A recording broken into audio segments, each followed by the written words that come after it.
Olá amigos, bem-vindos ao Washington Fora de Horas, o programa da atualidade aqui na Voz da América. Sou Amâncio Miguel e estarei com um amigo internauta nos próximos 30 minutos trazendo notícias de várias partes do mundo com destaque para os países africanos de língua portuguesa e também notícias aqui dos Estados Unidos.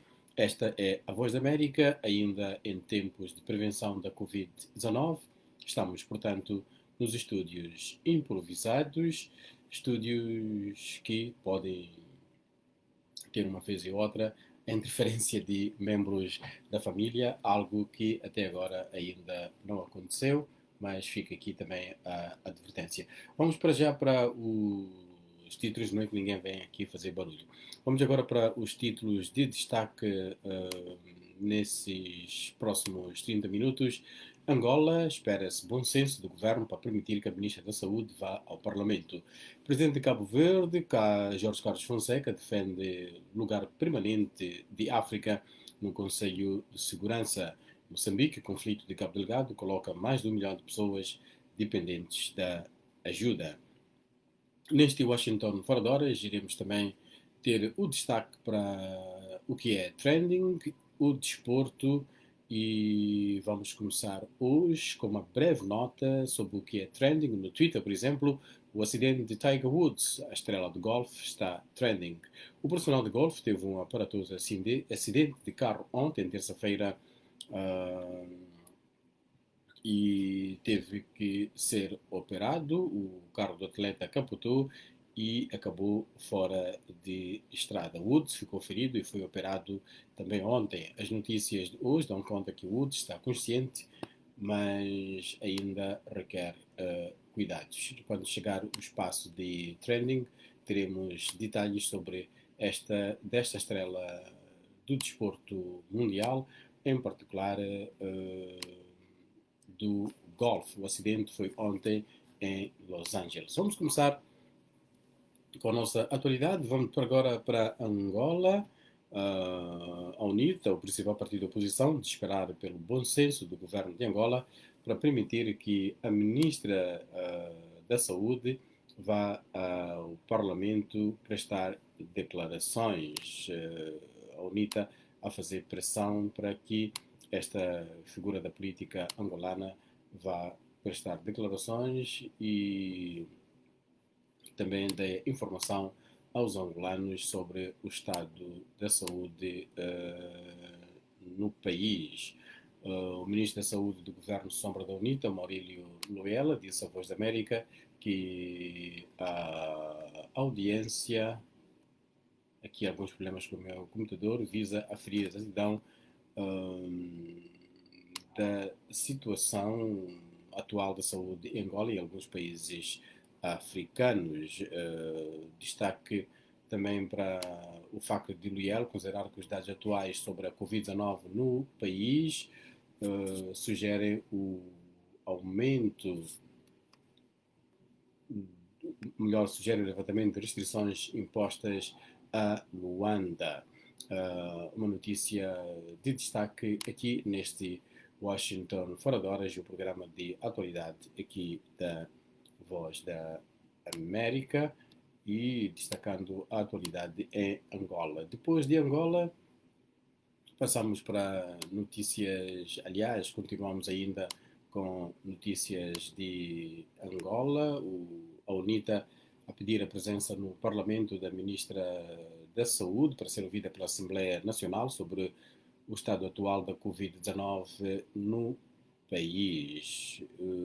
A Ministra da Saúde de Angola, recordar que anunciou em dezembro do ano passado que a primeira tranche de 5 milhões de vacinas contra a Covid-19 chegaria ao país este mês e 7 milhões até abril deste ano. Angola, segundo a Ministra da Saúde, vai ter acesso numa primeira fase à vacina da Pfizer, mas poderá vir a receber outras que estão em fase final de estudo e tem pedido autorização, como as russas e chinesas, e disse que desde que haja autorização da Organização Mundial da Saúde e entidades congêneres, com garantia de que serão eficazes e trarão menos efeitos colaterais. Este é o nosso Washington Fora de Horas da Voz da América. Depois de Angola vamos a Moçambique, onde há um estudo sobre o conflito em Cabo Delgado. E, segundo as notas dessa avaliação, o conflito armado em Cabo Delgado coloca pelo menos 1,3 milhões de pessoas dependentes de assistência humanitária e proteção urgente no norte de Moçambique. Em uma análise das Nações Unidas, o escritório da Organização das Nações Unidas para a Coordenação de Assuntos Humanitários, que é o OCHA, que fez a tal análise, diz que até final de dezembro de 2020, cerca de 670 mil pessoas estavam na condição de deslocadas internas nas províncias de Cabo Delgado, Niassa e Nampula. E tal é resultado direto de ataques de insurgentes aliados ao grupo Estado Islâmico, ataques esses iniciados em 2017, que aumentaram de forma substantiva no ano passado, tendo mais de 570 ataques sido registrados ao longo, portanto, de 2020. Os violentos incidentes provocaram a morte de mais de 2 mil pessoas, na maioria indefesos, e muitos foram decapitados. O OCHA, na sua análise, diz que cerca de 950 mil pessoas das três províncias enfrentam fome severa por o conflito ter contribuído para a queda da produção para a sua subsistência. Por outro lado, a análise denuncia que os insurgentes danificaram ou provocaram a paralisação de 36% das unidades de saúde em Cabo Delgado, o que complica as intervenções de profissionais de saúde nas áreas de doenças como a cólera, como a tuberculose e mesmo para o tratamento antirretroviral para as pessoas que vivem positivamente, vivem com o vírus que provoca SIDA. Nos vários acampamentos de deslocados, como temos vindo a reportar, há também uma preocupação que crescente com os casos da Covid-19. Washington, fora de horas, Voz da América, nós sempre temos uma questão que tem a ver com a opinião dos nossos amigos que nos seguem, quer no Facebook, no Twitter, no Instagram, na emissão de rádio, na página da internet, e colocamos ontem uma pergunta que é esta: as vacinas contra a Covid-19 estão a chegar? São a luz no fundo do túnel ou serão luz apenas para os eleitos? Temos algumas respostas, contribuições. O Marcelo Siqueira escreveu no Twitter que são a luz de especulação, não há esperança.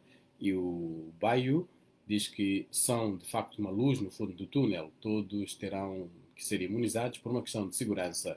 Os países mais ricos já estão a ser beneficiados, mas não poderão impedir que os outros, os mais pobres, recebam também o imunizante. Esta opinião de Baio. Qual é que é a sua opinião em relação a esta questão que a Voz da América colocou, que é as vacinas contra a Covid-19 estão a chegar, serão a luz no fundo do túnel ou serão luz apenas para os eleitos? Este é o nosso Washington Fora de Horas, a partir aqui de Virgínia, onde moro e faço este programa.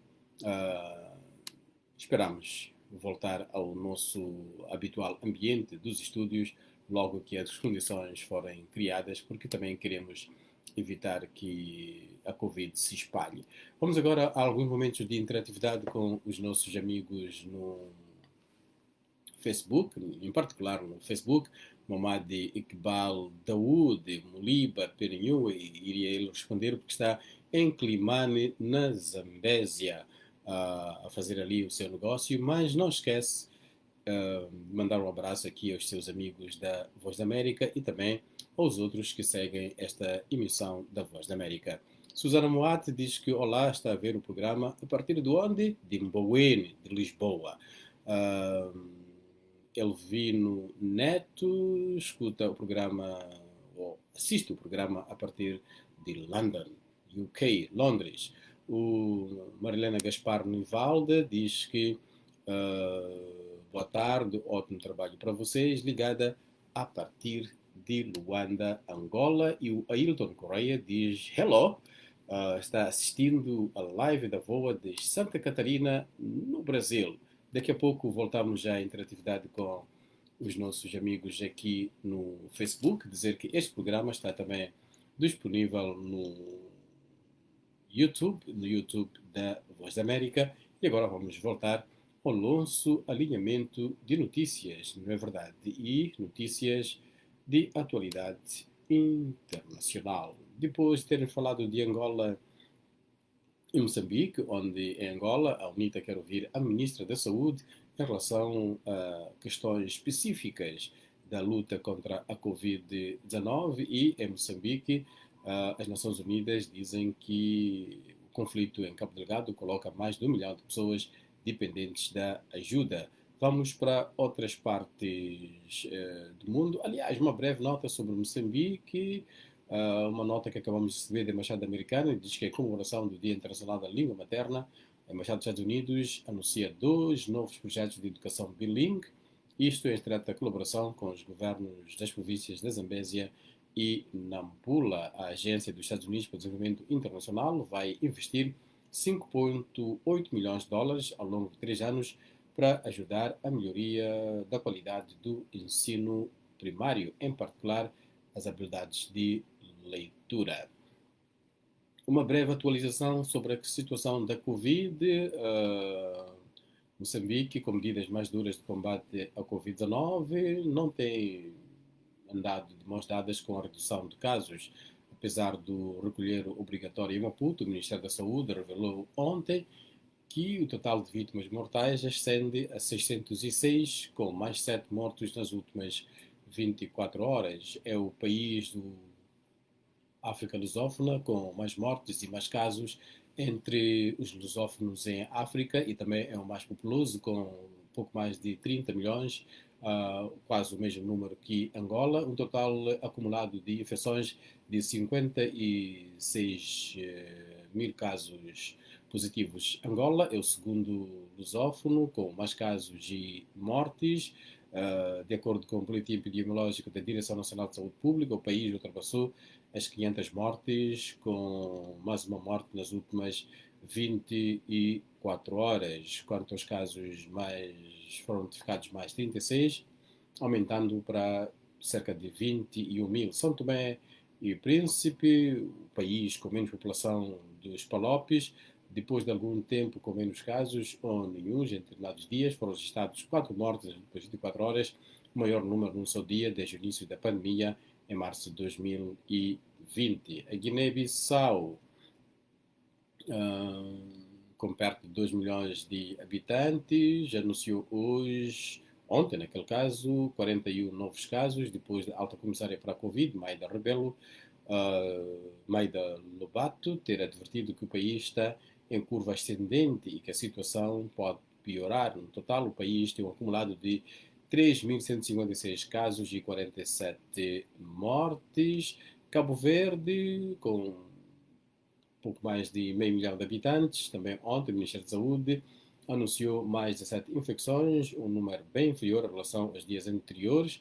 O total acumulado é de 14.606 e 144 óbitos.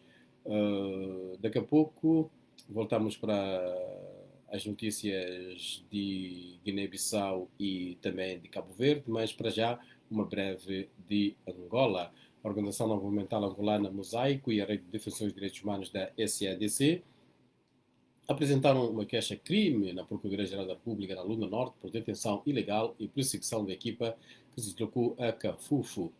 Em comunicado, as organizações lembram que, na sequência dos incidentes de 30 de janeiro, de que resultaram um número determinado de mortes, uma equipa de 4 elementos deslocou-se até a Vila Mineira para apurar as razões da detenção do catequista André Candala, coordenador da Comissão Paroquial de São Francisco Xavier. No entanto, a equipa, constituída por uma assistente social, 2 advogados e um funcionário de apoio logístico que chegou a Canfufo no dia 9 deste mês, 3 dias depois da detenção do catequista, que foi libertado algumas horas mais tarde, foi impedida de sair da casa paroquial onde se alojou.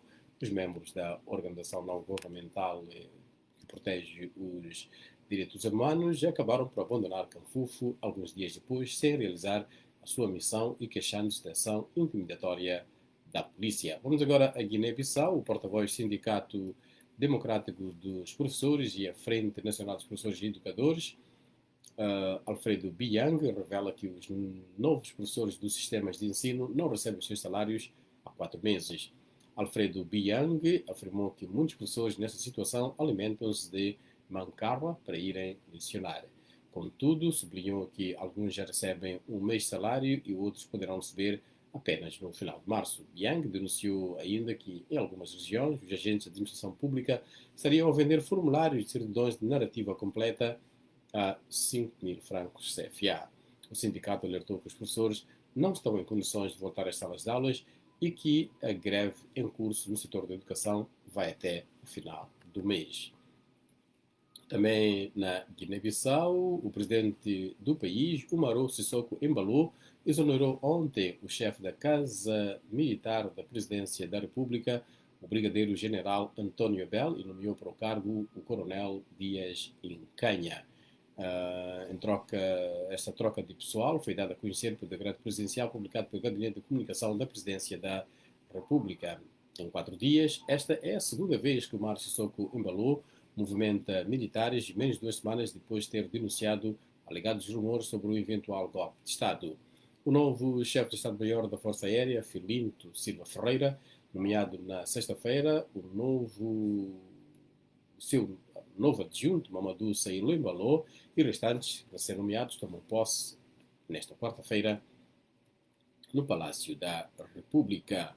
Cabo Verde, uma notícia que é de Cabo Verde, mas que é de todo o continente africano. O presidente deste país, Jorge Carlos Fonseca, defende uma reforma do Conselho de Segurança das Nações Unidas que faça justiça à África, o único continente a ser representação permanente no mais importante órgão da organização. Ao intervir ontem, no primeiro dia dos encontros, o chamado Triângulo Estratégico América Latina, Europa, África, espaço de diálogo político e económico promovido pelo Instituto para a Promoção da América Latina e Caraíbas, Jorge Carlos Fonseca afirmou que, e cito, tente fazer justiça à África, o único continente não representado de forma permanente. Para o chefe de Estado cabo-verdiano, a credibilidade do sistema multilateral está em jogo. É a própria declaração dos 75 anos das Nações Unidas que assume o compromisso de instilar essa reforma. É isso que pretendemos e para o qual queremos contribuir, disse Jorge Carlos Fonseca. Os encontros Triângulo Estratégico América Latina-África, que este ano cumpre a sua 10ª edição, decorre em formato online, que tem como tema central a recuperação económica e na saúde global no pós-pandemia da Covid-19. Jorge Carlos Fonseca a voltar a recordar ao mundo a necessidade de África fazer parte do Conselho de Segurança das Nações Unidas de forma permanente. No rodapé, sempre que fazemos a cobertura da Assembleia Geral das Nações Unidas, esta é uma questão que os governantes africanos levantam, ainda não conseguiram o lugar no Conselho de Segurança das Nações Unidas. Vamos voltar brevemente ao contacto com os nossos amigos internautas aqui na plataforma Facebook. O Domingos Guerreiro Hebreux diz que em relação à Angola faz um comentário que diz que o próprio Presidente da República, João Manuel Gonçalves de Lourenço, só aparece para inaugurar e só se pronuncia mais para exonerar e nomear. É um comentário em relação à situação política em Angola. O Dair Bom Jesus está em Liège, na Bélgica. Bonjour. Leocádia Dias está em Paris, o mesmo bonjour, o meu francês não vai além. Rebeca António está na Alemanha, Dinamarca. Stélio Cardino está em Angola, diz que há algo pior que um governante corrupto, sim, o cidadão que defende. Comentários interessantes aqui dos nossos amigos que seguem o nosso Washington Fora de Horas. Temos o Domingos Chudiace Julai, diz que a situação das vacinas e a sua distribuição em África e Moçambique, de modo particular, diz que é cético e quanto ao acesso a todos. Contudo, enaltece o esforço do governo com vista a minimizar o impacto da pandemia. O comentário do Domingos Fedias tem a ver com a pergunta que colocamos, que é esta: o mundo e a África também já começam a receber as vacinas. Será a luz no fundo do túnel ou a luz para alguns eleitos? Vamos voltar, quando caminhamos para o final deste nosso Washington Fora de Horas, a mais notícias do continente africano. Agora, a Gana está de parabéns. A Aliança COVAX Facility, dirigida pela Organização Mundial da Saúde, fez nesta quarta-feira a sua primeira entrega internacional de vacinas contra a Covid-19 ao governo de Gana. É o país africano a receber, em primeiro lugar, a vacina. Até o momento, parte da remessa enviada pelo Instituto Serum da Índia são de cerca de 600 mil doses da vacina da Oxford AstraZeneca. Mais de 800 mil pessoas no Ghana, 80 mil pessoas no Ghana, país com população de cerca de 29,7 milhões de habitantes, já foram infectadas pelo coronavírus. Ao menos 580 perderam a vida por complicações da Covid-19. Em relação aos países africanos de língua portuguesa, e o Brasil vão receber no total 14 milhões de doses da vacina da COVAX, e Ghana destacar-se aqui a receber a vacina da COVAX, uma complexa logística para a distribuição desta vacina. Cabo Verde vai receber também nos próximos dias a vacina da COVAX, e ainda falando de vacinas, Moçambique deve receber esta semana uma vacina da China, e a vacina da COVAX, disse uma responsável do Ministério da Saúde, só chega em maio, e diz que o seu país também procura alternativas para trazer vacinas para o maior número da população. Nesta fase serão privilegiados os funcionários de saúde de primeira linha e, se restarem, pessoal militar e também da polícia que lidam com a população. Espanha apreende droga do Brasil. A polícia espanhola apreendeu 387 kg de cocaína no porto de Santa Cruz de Tenerife, nas Ilhas Canárias, numa inspeção feita a um caminhão que viajava num navio chegado do Brasil. O Ministério do Interior da Espanha disse hoje que a droga estava num barco da companhia Grimaldi, que partiu de Santos, no Brasil, e tinha destino a Antuérpia, na Bélgica, e atracou a 19 de fevereiro último no cais de Santa Cruz de Tenerife. A Tunísia é acusada de violar os direitos humanos, e as forças de segurança do país agrediram, detiveram e ameaçaram vários ativistas homossexuais durante manifestações nas últimas semanas, denunciou a organização não governamental Human Rights Watch. As organizações que lidam com os direitos humanos, em particular a Human Rights Watch, diz estar a documentar pelo menos 10 agressões durante as manifestações que tiveram lugar em janeiro. A população está há várias semanas a protestar pela melhoria das condições de vida e contra a violência policial. Antes do trending, breves notas sobre o desporto. O desporto que passa na nossa emissão de rádio na página de Angola e também na página dos Palopes com o João Santa Rita. Ele hoje vai destacar o futebol africano com a Liga dos Campeões, o Petro Atlético de Gel, que vai mal. Ontem perdeu com o Wydad da Casablanca do Marrocos por 1-0 num jogo do Grupo C. O Petro Atlético já havia perdido na jornada anterior com o Oroya da Guiné-Conakry por 2-0 e está em último lugar. Amanhã, para a Taça da CAF, 1º de agosto de Angola defronta o Namumbo da Tanzânia na segunda mão. Esta eliminatória de acesso à fase de grupos. 1º de agosto perdeu a primeira mão por 6-2. Vamos agora para a Liga dos Campeões da Europa, onde hoje há 2 bons jogos da primeira mão dos oitavos da final. Mas antes disso, uma pergunta. Estão aqui nessas competições africanas o Petro Atlético e o 1º de agosto de Angola. Os outros países parece que estão a assistir na bancada. Parece que isto só funciona a nível de seleções. Vou perguntar ao João e ele certamente vai dar a explicação. Em relação à Liga dos Campeões da Europa, jogos da primeira mão dos oitavos da final, é o que será o destaque. No basquetebol americano, a equipa daqui de Washington, a Washington Wizards, na jornada anterior tinha ido a Los Angeles bater os campeões, os LA Lakers, ficou na cidade para defrontar os Los Angeles Clippers e apanhou, diz João, uma sova 135-116. É a vingança da cidade de Los Angeles. Clippers mantém-se em segundo lugar na Conferência Oeste. Na Conferência Leste, os primeiros ganharam. Em primeiro está a Filadélfia, que ontem bateu o Toronto por 109-102. Em segundo lugar, nessa conferência, está o Brooklyn, que ontem jogou em casa e bateu o Sacramento por 127-118. Em terceiro lugar, nesta conferência, está o Milwaukee Bucks, que bateu ontem o Minnesota por 139-112. O Atlanta Hawks, do nosso angolano Bruno Fernandes perdeu com Cleveland Cavaliers e mais uma vez Bruno Fernandes nem no banco de suplentes esteve. Ô Bruno. E agora, quando caminhamos para o final, vamos falar do que é trending. Mas antes queria ver se temos mais amigos aqui a fazerem comentários no nosso Washington Fora de Horas. Temos o João Joyce. João Joyce diz que no Parlamento em Angola, neste caso, não queremos apenas discursos, o que o povo angolano quer é a real resolução na prática dos problemas do povo e o olhar na fome e no desemprego a partir de Angola. O AMBO, escreveu João Joyce.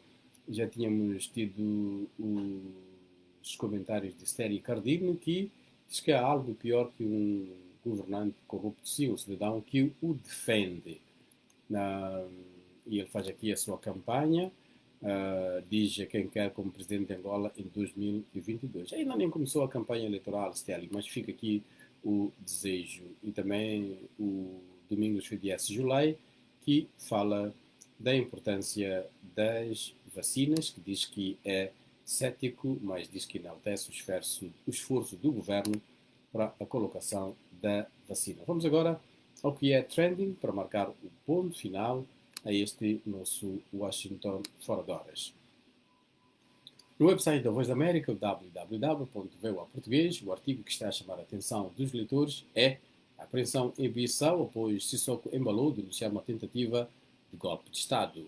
O presidente da Guiné-Bissau, Umaro Sissoko Embalou, fez mudanças na chefia militar, um ato que está a levantar preocupações no país, semanas depois de ter feito referência a uma tentativa de golpe de Estado.